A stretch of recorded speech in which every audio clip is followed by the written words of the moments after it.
Nokia, vraiment merci beaucoup à eux, puisque je sais que pour eux c'est arrivé normalement.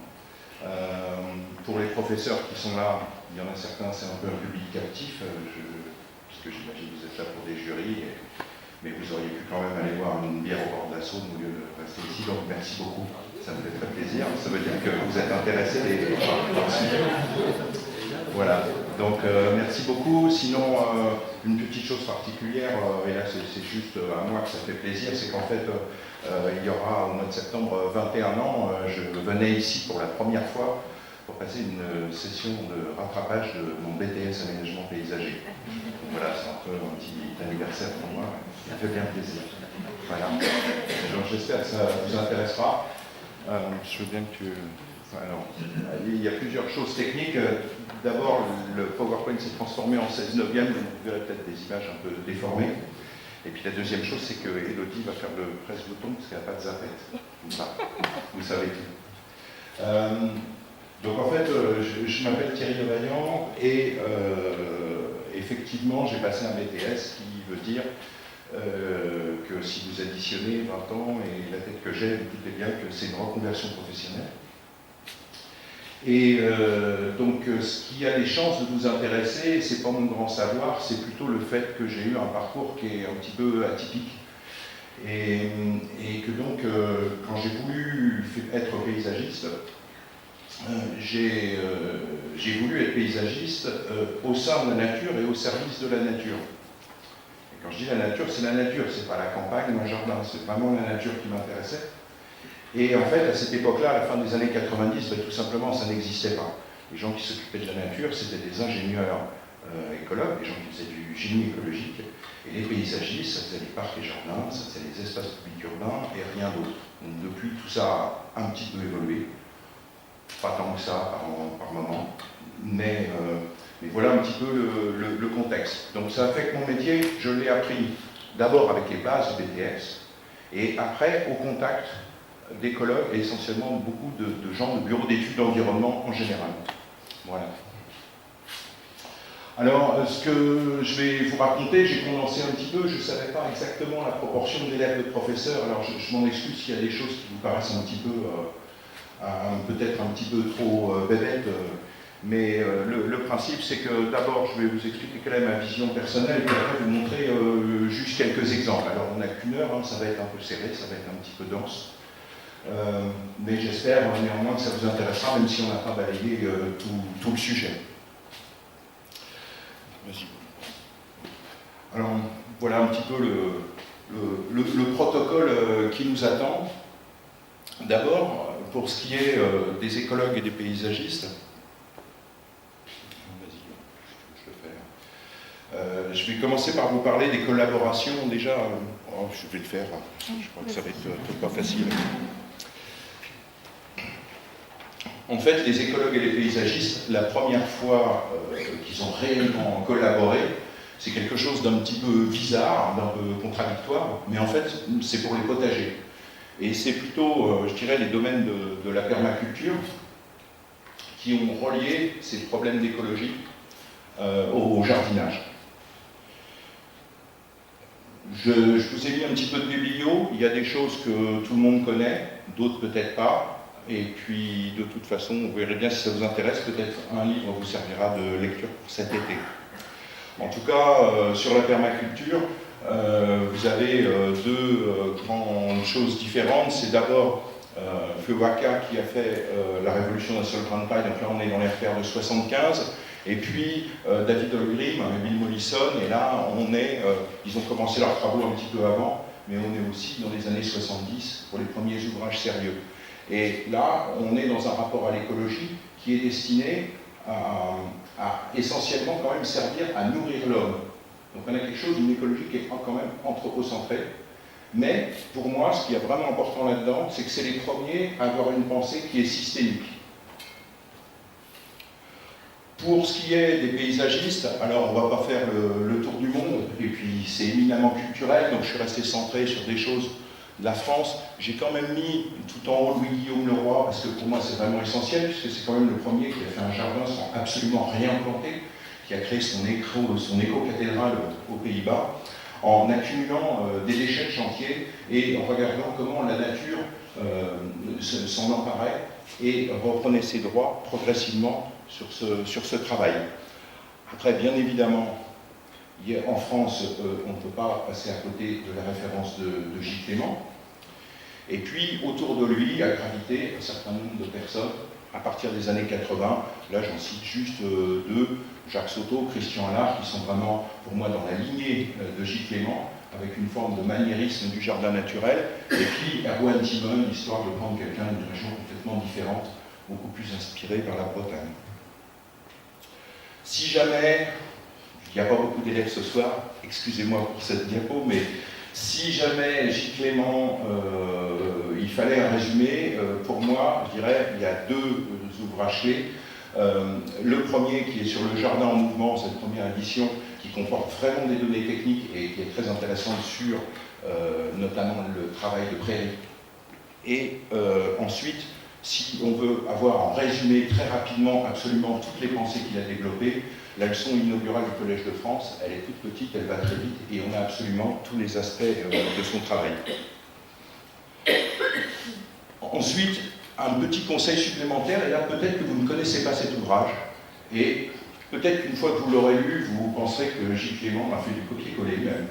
Tellement il est étonnant de voir à quel point Jorn Précy, en fait, qui est un Islandais d'origine française qui a exercé en Angleterre, a écrit un ouvrage en 1912 qui s'appelle Le Jardin perdu, et où on retrouve l'essentiel des concepts de J. Clément. Alors, en 1912, avec une notion beaucoup plus mélancolique par rapport à l'abandon du jardin, évidemment, ce n'est pas du moderne tel qu'on l'entend aujourd'hui. Mais c'est un ouvrage aussi très court, très poétique, et vraiment très intéressant. Après, écologue et paysagiste, je vous ai parlé de J. Clément. Il faut savoir que J. Clément, ce n'était pas foncièrement un ami des écolos. C'est le moins qu'on puisse dire. Au moment de l'éloge des vagabonds, ça a même créé certains remous. Et en fait, si je veux situer les écologues et les paysagistes, eh bien c'est parce que c'est vraiment pas facile. Et je trouve ça assez intéressant. Là, pour parler de ce sujet, j'ai juste mis une petite bande d'images en haut et une photo en bas. La petite bande d'images en haut, c'est le premier projet un petit peu d'envergure que j'ai eu à travailler, qui est la reconstitution d'une presqu'île après une énorme exploitation de gravier sur le grand parc de Miribel-Jonage. Donc j'ai des photos qui vont de 99 à, je ne sais plus, 2005, un truc comme ça. Et où en fait, maintenant, quand on s'y promène, on a l'impression que ces îles, ces contours, cette presqu'île est totalement naturelle.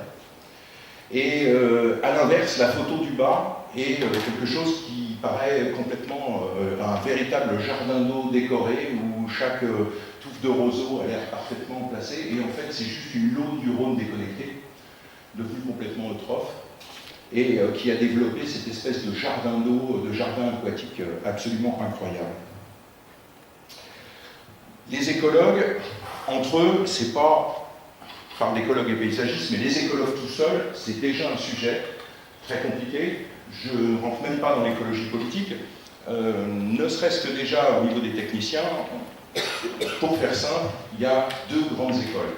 Il y a la nature, ça se gère. Donc là, par exemple, voilà, c'est un exemple, c'est le travail qu'on fait pour maintenir les milieux ouverts dans les tourbières qui se reboisent ou des choses comme ça. Et puis, vous avez l'autre école qui est la nature, c'est la nature. C'est-à-dire qu'en gros, le mieux pour la nature, c'est qu'on lui foute la paix. Ces deux écoles ne sont pas du tout d'accord, et puis c'est un peu simplifié, c'est-à-dire qu'il y a tout un tas de nuances entre tout ça.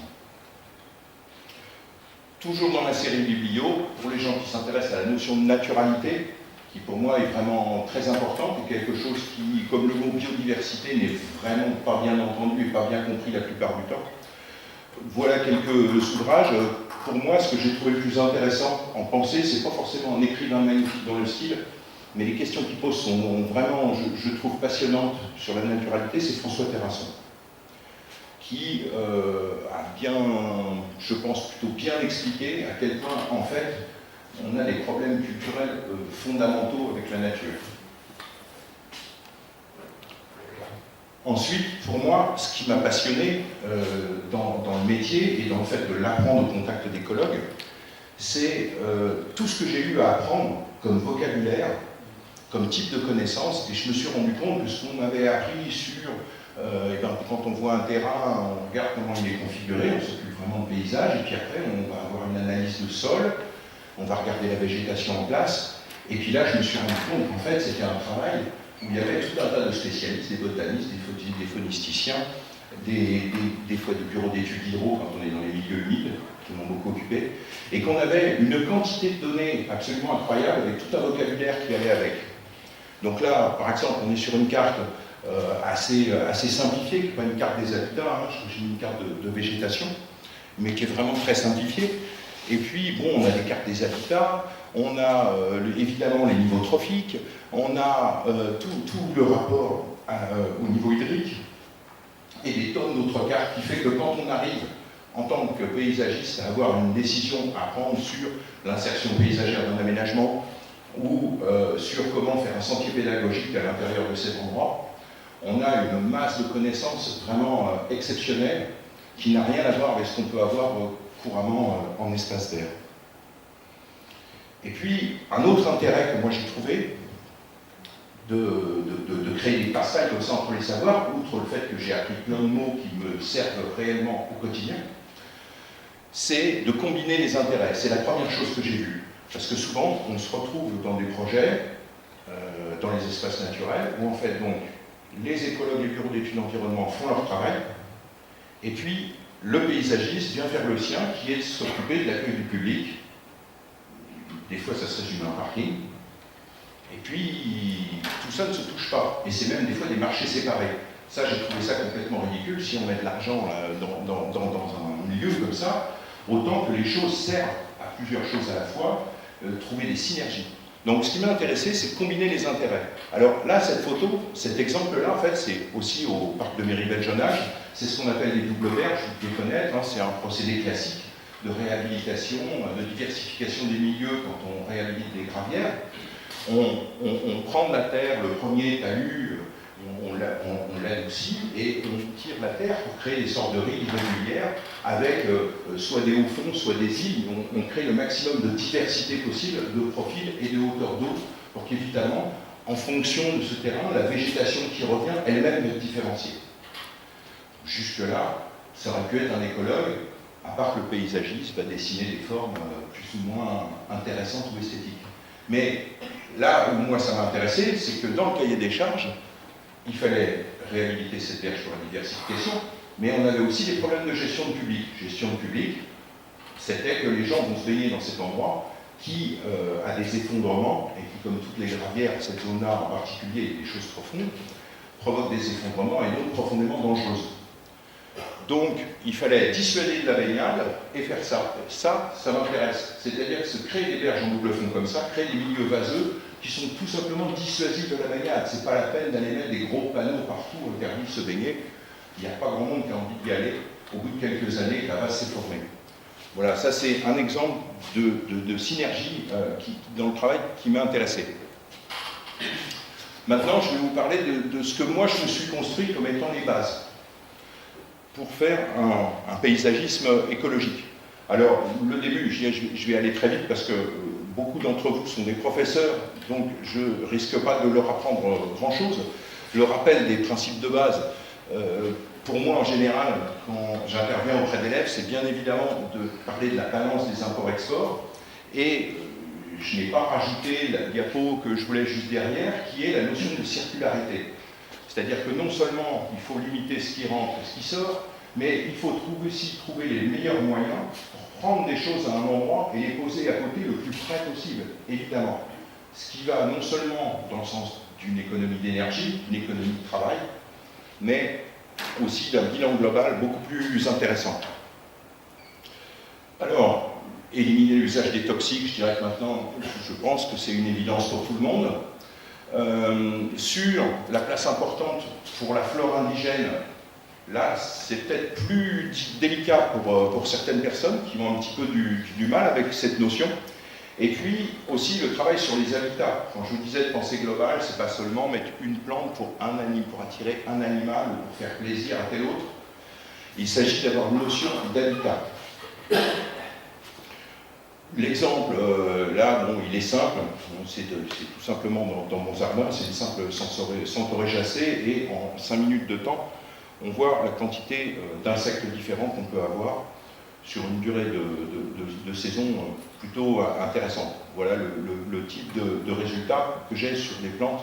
En fait, il n'y a qu'une seule plante qui a été plantée dans cet extrait de massif, tout le reste est subspontané.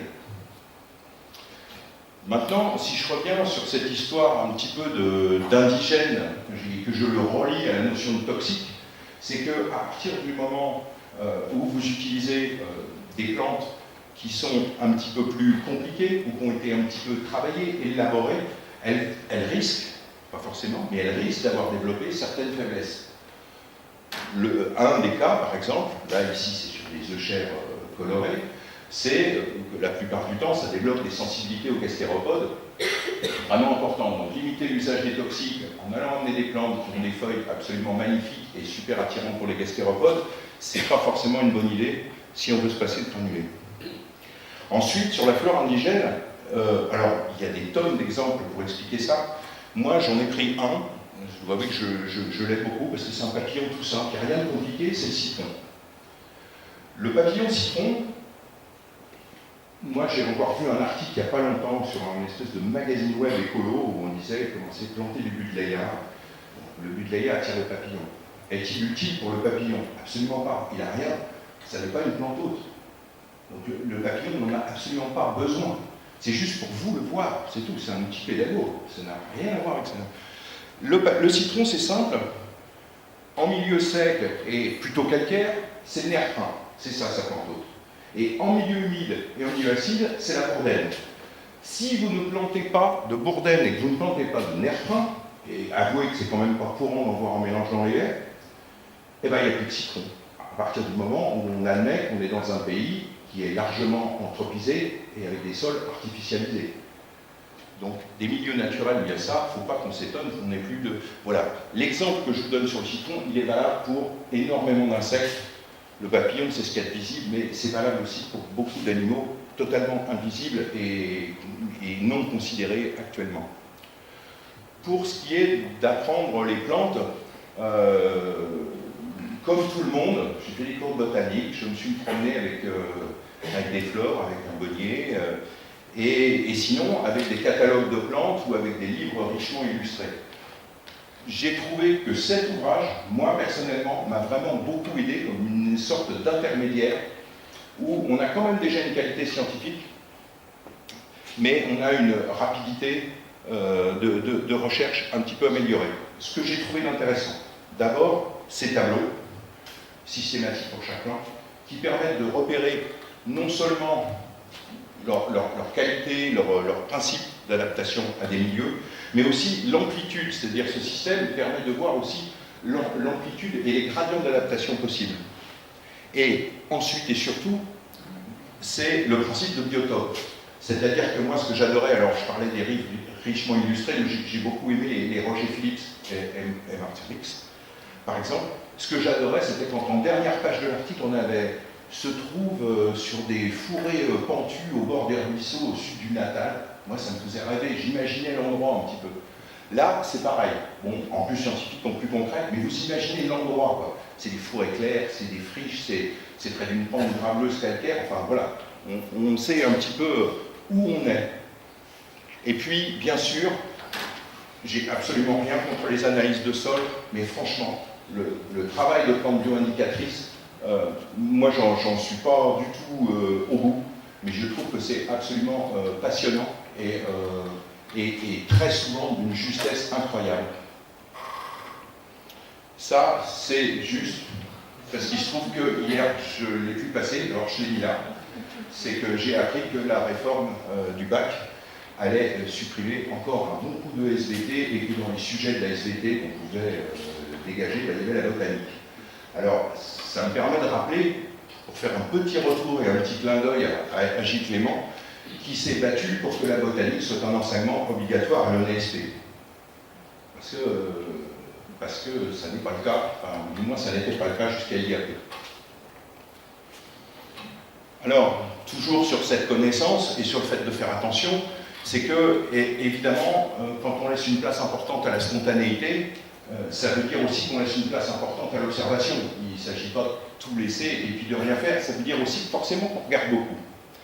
Donc là, en l'occurrence, petit retour sur les plantes de papillons, les orties, évidemment que c'est une plante importante. Je ne dis pas qu'il faut en planter, mais que si on en a, au moins qu'on les laisse. Et puis, petit rappel aussi pour les permaculteurs et pour tous les gens qui vont vous encourager à planter des orties en vous disant que c'est bon à manger, en vous disant qu'on en fait des purins pour soigner ces plantes. Mais il faut aussi de l'ortie pour l'ortie. C'est-à-dire que le bénéfice que vous en retirez, il est indirect. Il n'est pas forcément parce que ça va vous donner à manger tout de suite ou que ça va soigner vos plantes. Il y a des bénéfices indirects sur la qualité des habitats, donc en conséquence sur la biodiversité. Alors, place importante à l'observation, évidemment que ça veut dire que quand on entretient des prairies ou des massifs qui sont laissés avec un certain degré de liberté, on a évidemment une extrême précaution à tout ce qui peut être bisannuel ou bravivive. Ça, c'est une évidence, on les voit très peu, et après, c'est elles qui font le décor l'année suivante, et parfois avec vraiment énormément de réussite. Ici, encore une photo d'un petit stand d'essai de chez moi sur les terrains secs, où en fait on obtient une diversité importante, et là, à partir, enfin il n'y a qu'une seule plante là aussi qui a été plantée, j'imagine que vous la reconnaissez, parce qu'elle a un port tellement raide que c'est évident, c'est le Calamagrostis. En fait c'est un Acutiflora, mais c'est un Acutiflora Carl Foster, c'est pour ça qu'il est tout raide comme ça, mais tout le reste est totalement subspontané depuis de très nombreuses années. Élargir la notion de jardin à la faune, alors là, c'est un peu un gag, enfin sous cette forme visuelle, parce que je reviens un peu sur les animaux dont en fait on n'a rien à faire. Là, ça c'est tout mignon, on est sûr, c'est un petit peu comme le symbole du changement climatique, on va parler d'ours blanc, ça marque bien les gens. Mais en fait, il faut se rendre compte que c'est une infime partie de la biodiversité, ce sont les animaux qui sont les plus proches de nous, en quelque sorte. Mais il faut absolument porter une énorme attention à la faune discrète. Ça veut dire, par exemple, je ne sais pas, mais dans des aménagements, quand je suis moi en milieu urbain ou en milieu extrêmement dégradé au niveau des habitats, par exemple, j'emploie énormément le bois pourri. Alors, vous pouvez en faire des choses très décoratives, mais libre à vous. Mais en tout cas, c'est un outil qui, pour moi, est extrêmement important pour son intérêt, essentiellement pour les coléoptères. Deuxième chose, et ça, c'est à la fois pour que les gens apprennent, mais le grand public, comme vos élèves, et c'est tout ce qui est sciences participatives. Et je pense aussi aux jardiniers, aux gens qui font de l'entretien dans les copropriétés.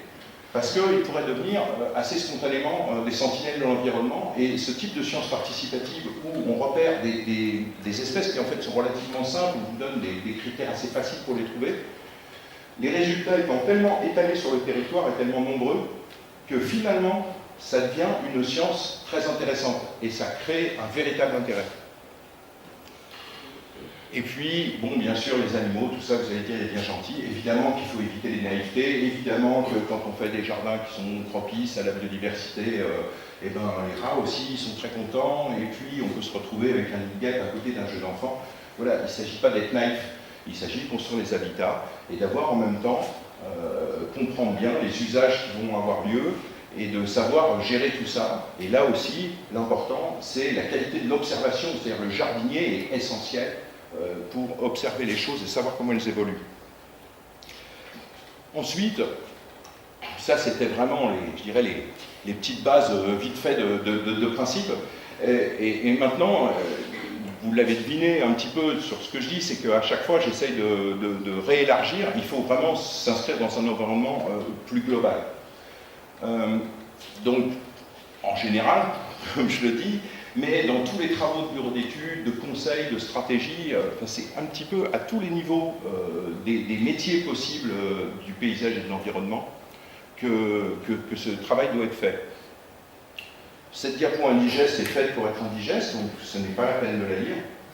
C'est le rappel des principaux chiffres qui nous mettent en face de la dure réalité en termes d'artificialisation des sols, de disparition des espèces. Alors, pour être un petit peu plus je dirais, concret, c'est que, voilà, là, c'est des exemples qui sont autour de nous. Là, on est dans la plaine de l'Ain à Loyette, où on a effectivement tout ce qu'on peut imaginer de super biodiverse, comme ces magnifiques cultures de maïs, où on pompe l'eau dans la nappe du Rhône directement et qu'on la rejette agrémentée de tous les produits nécessaires à bien faire pousser ce maïs. Bon, je sais, j'en rajoute un peu, mais c'est pas moi qui l'ai collé, la centrale nucléaire au fond, elle est vraiment, c'est comme ça là-bas. Et voilà. Et puis artificialisation des sols, voilà, on est à Lyon, donc voilà, c'est le grand stade, un jour de foot, je ne pouvais pas manquer ça.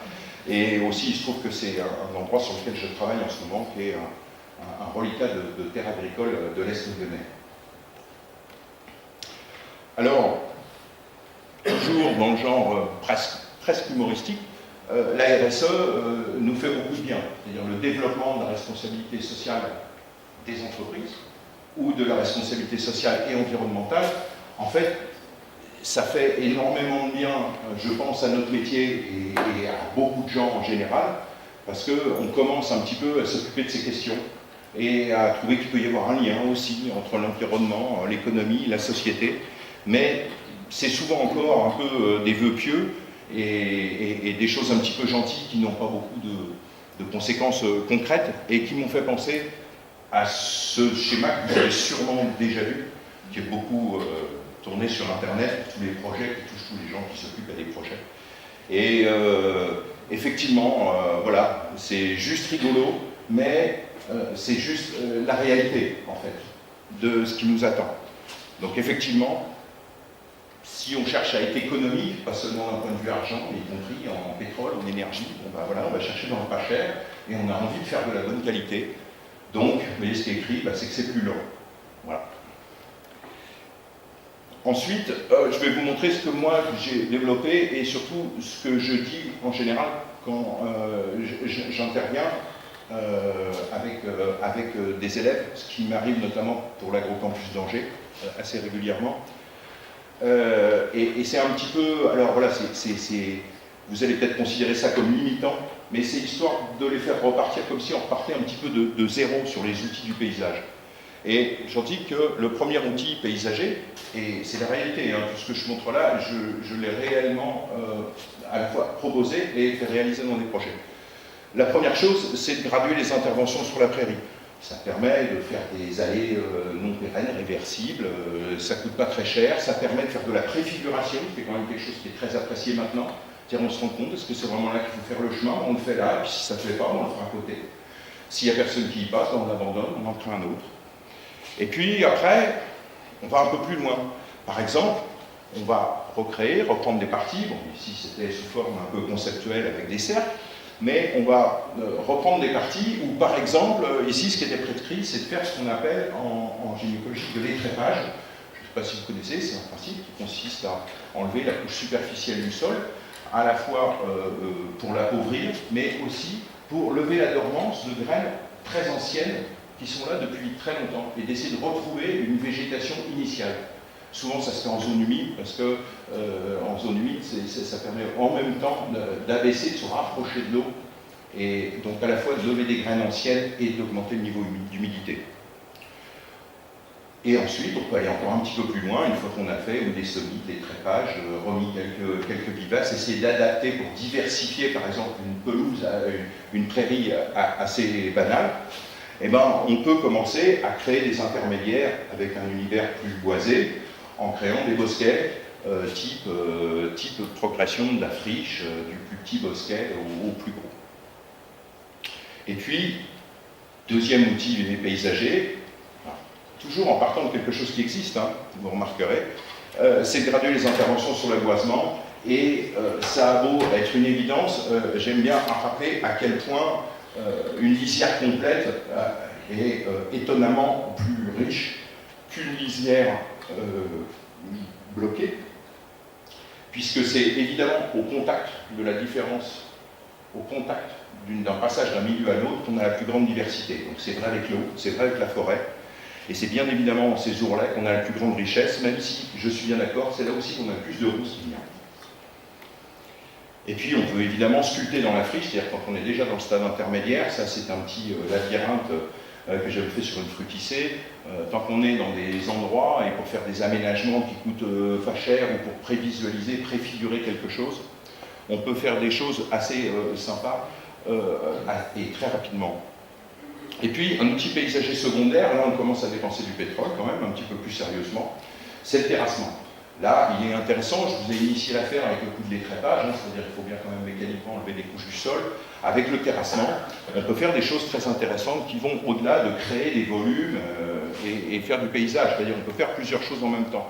On peut créer du volume, mais on va en même temps influer sur la qualité du sol, c'est-à-dire que si on crée une dépression comme ici, ici il y a un exemple assez simple qui correspond un petit peu aux coupes qui sont au-dessus, il y a une vaste zone qui a été créée en dépression, où on a retrouvé un sous-sol un petit peu graveleux, on a donc un sol qui à la fois va récupérer de l'eau, est considérablement appauvri, n'a plus rien en humus, et tout ce qu'on a récupéré, on en a fait un remblai sous des formes de cordons, qui permet, à l'inverse, à notre endroit, d'avoir des cultures complètement surélevées.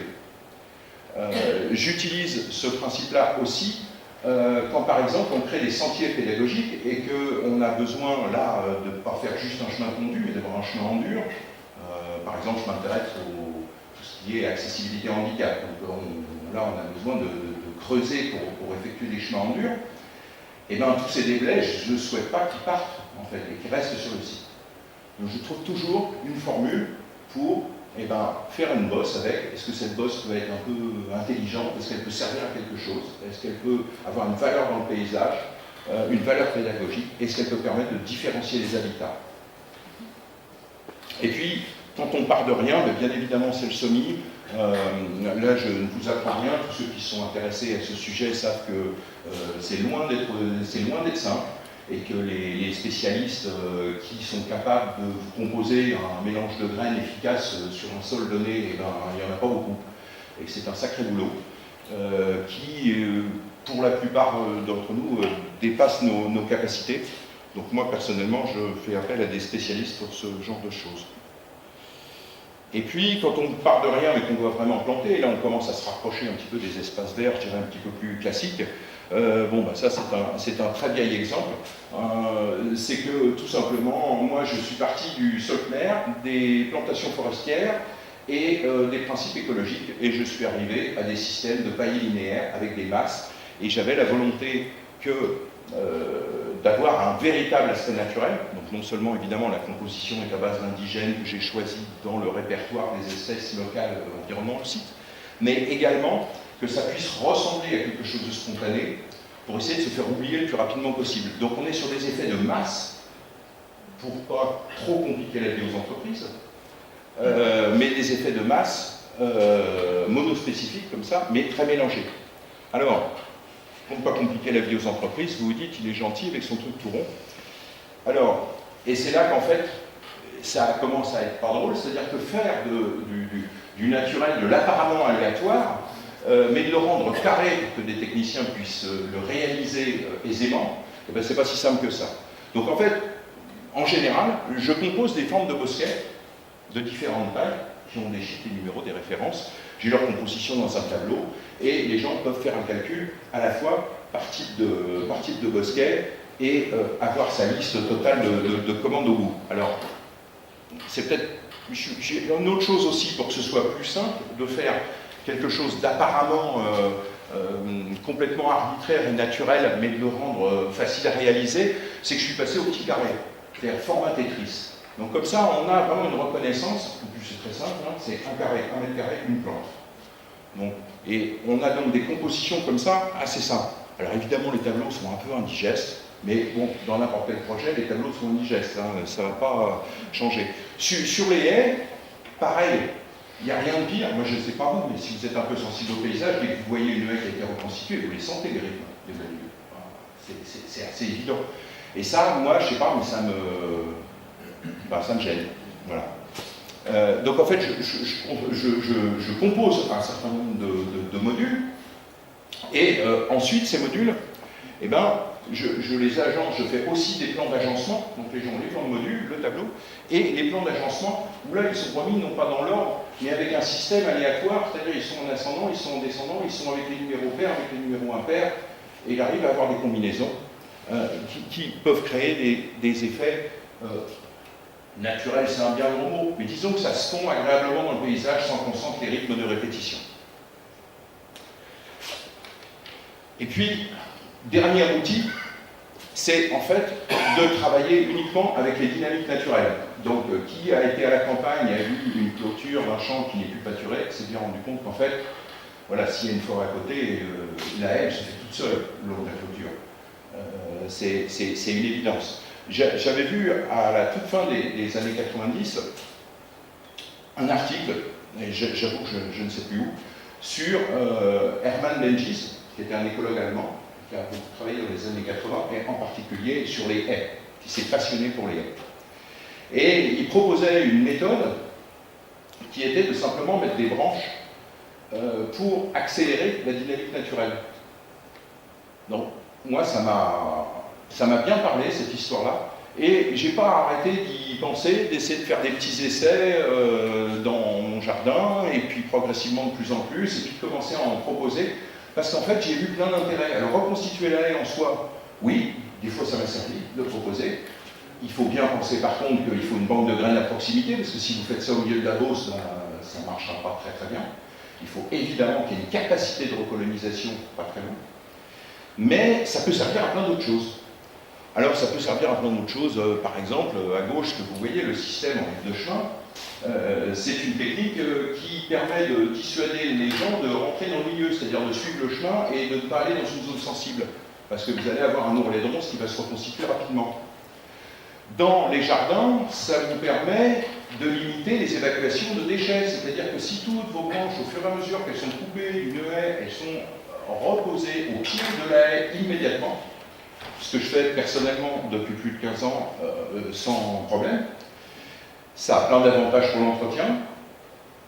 En fait, quand on a une hauteur très importante, ce n'est plus un dynamisant de la végétation, mais ça devient un paillage, vous l'aurez compris.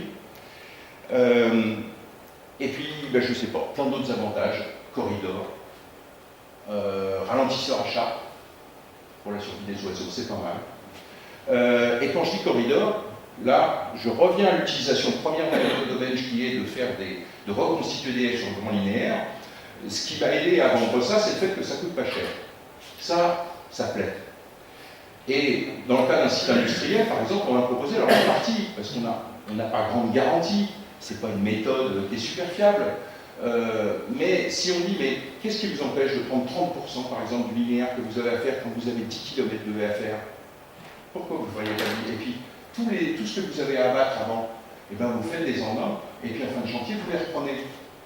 Économie d'énergie, économie en déchetterie, et surtout, moi l'avantage, je reviens à l'histoire des habitats, c'est que quand vous avez planté une jeune haie, vos petits animaux, vos petits micro-mammifères, ben, pour l'instant, ils courent à vide. Ils vont se faire choper par la moindre bus qui passe. Si vous travaillez comme ça, vos plantes, elles sont toujours pas là, même si vous en plantez, elles sont toutes petites, mais le corridor, il existe déjà pour les micro-mammifères. Vous avez directement un corridor de reconstituer avant même d'avoir planté, dès la fin du chantier. Alors, là, j'ai un exemple. Par exemple, dans une promenade urbaine, qui est l'entrée d'un parc, où en fait, évidemment, ce qu'on a tout cassé et abattu pour faire le chemin et construire la plateforme de stabiliser, eh ben, on a utilisé ces branchages pour bloquer les talus, pour éviter la divagation des gens et reconstituer rapidement. Donc là, c'est un petit peu moins de 1 an après la dépose. Après, là, on a vu un peu tous les outils. Il y a une chose aussi qui est assez importante dans le jardinage écologique et en général qui va un petit peu, on est dans ce concept de RSE où le social et l'environnemental doivent un petit peu se toucher sur la fin, c'est le lien aux riverains, aux habitants, aux usagers. Et quand on fait des aménagements plus écologiques, souvent, il y a des gens qui ne comprennent pas parce que ça fait sale. Parce que le coup des bouts de bois, la première chose qu'on m'a dit, c'est que les gens ils vont le prendre pour faire un barbecue, ils vont foutre le feu, hein, tout simplement. En fait, c'est jamais arrivé. Mais pourquoi pas? En tout cas, ce qui est sûr, c'est que les gens pensent. Donc il faut les accompagner, il faut les aider à accepter, alors soit en y allant doucement, soit enfin, voilà. Donc pour moi, la première chose, c'est la progressivité du changement. C'est la première chose pour ne pas brutaliser les gens. Donc là, je vous ai pris un truc super classique dans une copropriété. C'est que le premier geste, c'est de dessiner avec soin une courbe pour que la gestion différenciée ne passe pas pour du CAD, mais puisse prendre une dimension décorative. Première possibilité. Ensuite, c'est la communication et la pédagogie sur site. Alors, là, je vous ai pris quelque chose qui n'est pas très très poétique, hein. Il y a des gens qui font des super beaux petits panneaux explicatifs. Là, c'est tout simple, je l'ai mis parce que c'est une commune qui a été pionnière dans ce genre de truc dans notre région, du moins. C'est la commune de Mélan, en Isère, où là, bon, voilà, ils ont des pelouses, ils les fauchent un petit peu moins, ils ont la chance d'avoir quelques office books à proximité de logements sociaux, donc ils leur mettent des petits panneaux.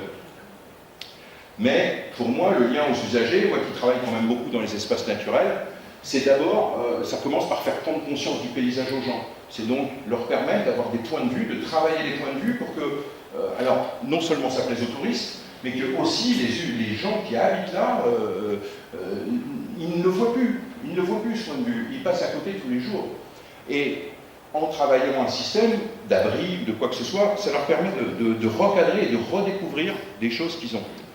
Ensuite, sur la pédagogie sur site, si vous avez été dans des sentiers pédagogiques, vous avez sûrement vu énormément de panneaux, toute cette grande discipline qu'on appelle l'interprétation, qui consiste quand même à mettre beaucoup de matériaux en plastique et de panneaux et de choses un peu naïves. Moi, c'est pas trop mon truc. Et j'avoue que j'ai tendance plutôt à concentrer ces moyens dédiés à la signalétique et à l'interprétation sur des outils de lecture du paysage. Donc là, en l'occurrence, c'est une table. On est aussi dans une tourbière qui a été labellisée Tourisme et Handicap, où on s'est attaché à proposer le plus d'outils intéressants pour différents types de handicap. Donc c'est une table du site qu'on a faite en relief avec des plaques de tôle pour expliquer le site, et la lecture des sentiers qu'on peut faire est faite sous les formes de rivets inox qui ont des écartements différents selon les types de sentiers. Enfin, vous avez toute une légende, je ne vais pas vous faire rentrer dedans, mais c'est juste pour vous montrer l'exemple d'une autre manière, je dirais, de faire un peu de la signalétique, quoi. Et puis, c'est aussi s'adapter aux gens. Donc s'adapter aux gens, évidemment, voilà, il y a des handicapés, mais ça peut être aussi les enfants. Et puis, il est hors de question, dans une tourbière comme ça, d'aller les laisser patauger dans un endroit où il y a des effondrements. Donc en fait, on a aussi reconstitué l'équivalent d'une tourbière haute juste à côté. Je suis d'accord, hein, c'est un peu petit jardin d'eau, c'est pas énorme, mais bon, on a l'abri pour la pluie, qui lui-même récupère l'eau pour éviter d'avoir trop de remplissage. Et donc on a une possibilité de toucher les choses sans avoir à pénétrer le milieu, tout en l'ayant de l'autre côté de l'abri sous les yeux en plus grand. Et puis, dernier point de vue, et là on est vraiment dans le social, c'est que, je ne sais pas, vous devez connaître tout ce qui est clause au social.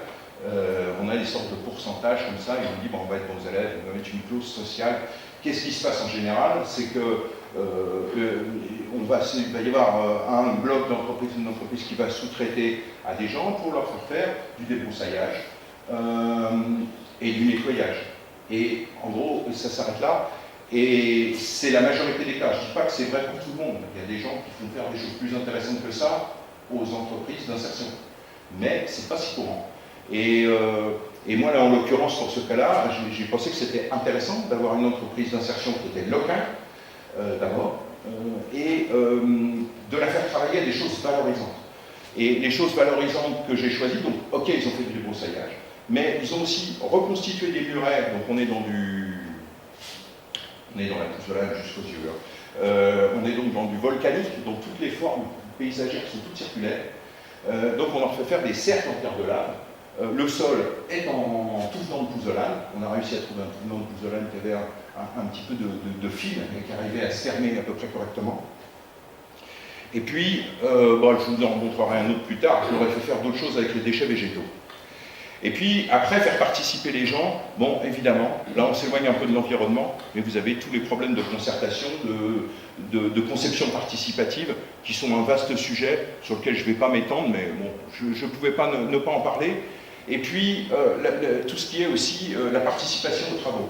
Alors, la participation aux travaux, par exemple, des habitats dans les copropriétés, c'est quelque chose d'assez balbutiant, que je trouve n'est pas facile à mettre en œuvre. Tout le travail reste à faire, je trouve ça très intéressant, mais franchement, pour l'instant, je trouve qu'on en est vraiment au début. En revanche, associer, par exemple, des lycées ou du moins des gens en formation, me paraît quelque chose d'intéressant. En revanche, comment est-ce qu'on le fait? Et là, j'ai pas la solution, hein, mais comment est-ce qu'on le fait pour que ce ne soit pas pris comme une concurrence déloyale par les entreprises qui ont déjà du mal à attraper leur marché? Donc là, il faut trouver un moyen, mais je pense que c'est essentiel que les élèves aient non seulement des champs d'expérimentation, mais des champs d'application dans le travail, et que tout ça ne soit pas nuisible au tissu entrepreneurial. Et là, j'ai pas la solution, mais je sais qu'il faut chercher. Et en tout cas, je m'y attache. Alors, on a fini pour le théorique. Je vais juste vous faire défiler par exemple. Alors, j'ai évité tous les jolis petits trucs parce que en fait, je travaille beaucoup en zone humide et en milieu aquatique. Alors, j'ai des trucs super mignons, tout jolis, mais je vous ai mis en fait des trucs plutôt hard. Non mais, sérieux, il faut montrer justement que des fois, il faut s'y mettre quand même. Là, par exemple, c'est Péchinet, déchets de métallurgie lourde, un truc abominable. On est à Loudun, dans le Gard, mais c'est horrible. Hein. Et là-bas, donc vous voyez, déjà, c'est en vue aérienne, on voit bien, hein, c'est pas terrible. Et là, vous avez un site, alors vous allez le voir apparaître après, hop, voilà. Ça, c'était le stock de métaux lourds qu'il fallait absolument couvrir et protéger. De toute façon, on n'avait plus le choix, on ne sait pas quoi en faire d'autre.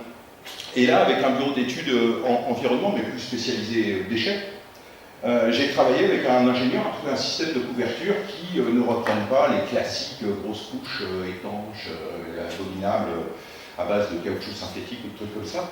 On a voulu proposer quelque chose de fiable au géotextile bentonite qui, à l'époque, était un matériau absolument révolutionnaire parce que c'était tout nouveau, quoi.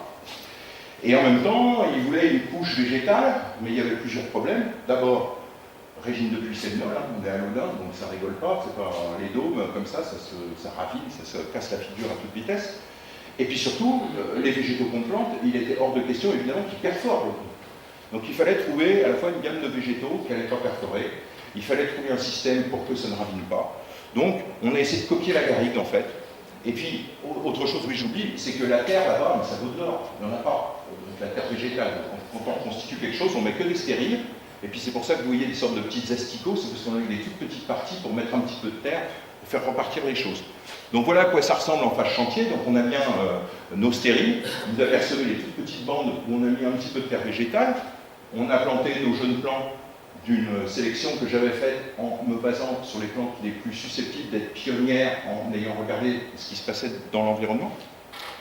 Voilà quelques petites images du chantier. Et voilà, 4 ans après, le résultat, on a vraiment eu un effet de garrigue qui a fonctionné. La terre n'a pas raviné.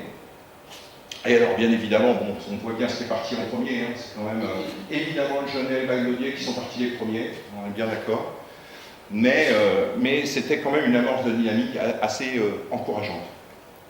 Alors, toujours dans le pas poétique du tout, restons bien dans les déchets. Avec tout ce qu'on produit, il faut bien les gérer. Donc soit on fait comme à Lyon, on les brûle, soit on les enterre. De toute façon, il n'y a pas le choix.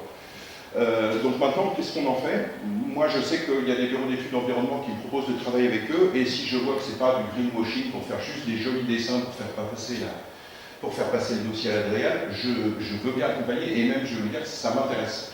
Parce que c'est assez compliqué à intégrer dans le paysage souvent. Et donc ça m'intéresse. Et là, en fait, il y a juste une chose que vous ne pouvez pas lire, alors je vais vous le lire, parce que bon, voilà, c'est un grand site. En fait, j'avais travaillé sur la partie de gauche il y a 10 ans, et là, on a travaillé sur un concours sur la partie de droite. C'est que vous voyez, donc, le gros trou avec les semis qu'il y aura a posteriori, c'est le orange. Les semis difficiles de talus, de couverture qu'il y aura progressivement sur une dizaine d'années, c'est le orange.